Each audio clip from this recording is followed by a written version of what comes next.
Hello bachcho, let us read this question. The question says find the equation of a plane through the intersection of planes 3x minus 4y plus 5z is equals to 10 and 2x plus 2y minus 3z is equals to 4 and parallel to line x equal to 2y equals to 3z. Now see, first of all, key concept क्या है हमारे पास यहाँ. So key concept is, मान लो आपको दो planes की equation given है p1 equal to 0 and p2 equals to 0 और आपको फाइंड आउट करना है प्लेन की इक्वेशन जो कि पास कर रहा है through the intersection of planes P1 and P2. तो इक्वेशन क्या आएगी उस प्लेन की, P1 प्लस के टाइम्स P2 इक्वल्स टू 0, जहां पर के क्या होगा, कोई कांस्टेंट. क्लियर. सो इस कॉन्सेप्ट का आप यूज करेंगे इस क्वेश्चन को सॉल्व करने के लिए. क्वेश्चन में देखिए आपको गिवन प्लेन्स क्या है, P1 और P2 क्या है, 3x minus 4y plus 5z equals to 10 and 2x plus 2y minus 3z equals to 4. तो यहाँ पर इक्वेशन ऑफ रिक्वायर्ड प्लेन क्या आ जाएगी, क्योंकि जिसकी हम इक्वेशन ढूंढ रहे हैं वो क्या है, पैरेलल है इन सॉरी वो क्या है, पास कर रहा है through the intersection of planes P1 and P2 given planes. तो उसकी इक्वेशन क्या आ जाएगी फिर, equation of required plane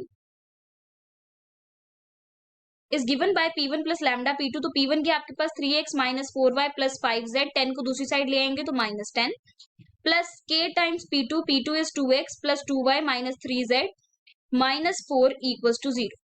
right, ये आ गया आपके पास. अब आप क्या करें, यहाँ पर x, y और z के कोफिशिएंट को सेपरेट करेंगे तो आपको क्या मिलेगा, you will get 3 plus 2kx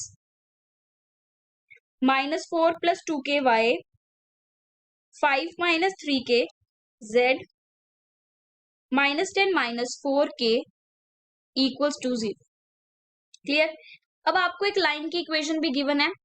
line की इक्वेशन क्या है, x equals to 2y equals to 3z. ये क्या है, लाइन की इक्वेशन. इसको आप इस फॉर्म में लिख सकते हैं, x upon 1 x by 6, 2y by 6 क्या आ जाएगा, y बाय 3, 3z बाय 6 क्या आ जाएगा, z बाय 2. राइट. तो यहां से क्लियरली आपको डायरेक्शन रेशियोज लाइन के दिख रहे हैं. What are the direction ratios of line, direction ratios क्या है लाइन के, सो डायरेक्शन रेशियोज हैं 6, 3, 2. Right, direction ratios of line are 6, 3 and 2. और यहां पर इस इक्वेशन को फर्स्ट इक्वेशन बना लेते हैं. आपको क्वेश्चन में गिवन है कि ये जो प्लेन है ये लाइन के क्या है, पैरेलल है. तो डेफिनेटली जो प्लेन का नॉर्मल होगा वो इस लाइन के क्या हो जाएगा, परपेंडिकुलर हो जाएगा. दो वेक्टर्स अगर परपेंडिकुलर होते हैं तो उनका डॉट प्रोडक्ट क्या होता है, 0 के इक्वल होता है. तो दैट मीन्स यहां पर आप क्या लिख सकते हैं, यहां पर direction ratios of the line और direction ratios of the normal to the plane, इन दोनों का सम ऑफ प्रोडक्ट क्या हो जाएगा, 0 के इक्वल हो जाएगा.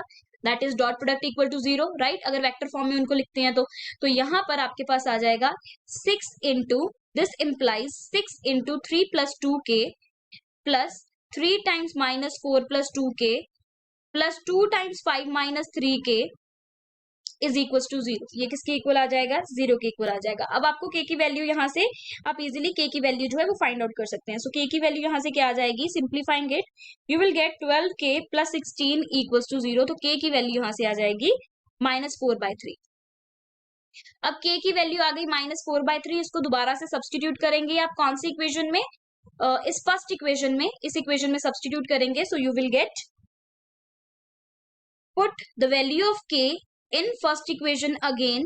So we get, क्या मिलेगा हमें, we get here 3 plus 2 times minus 4/3 times x plus minus 4 plus 2 minus 4/3 times y plus 5 minus 3 into minus 4/3 times z and minus of 10 minus 4 into minus 4/3 equals to 0. अब इसको simplify करेंगे तो हमें यहाँ पर मिलेगा, दिस इज माइनस 8/3. सो ये आ जाएगा 9 माइनस 8/3 विच इज 1/3.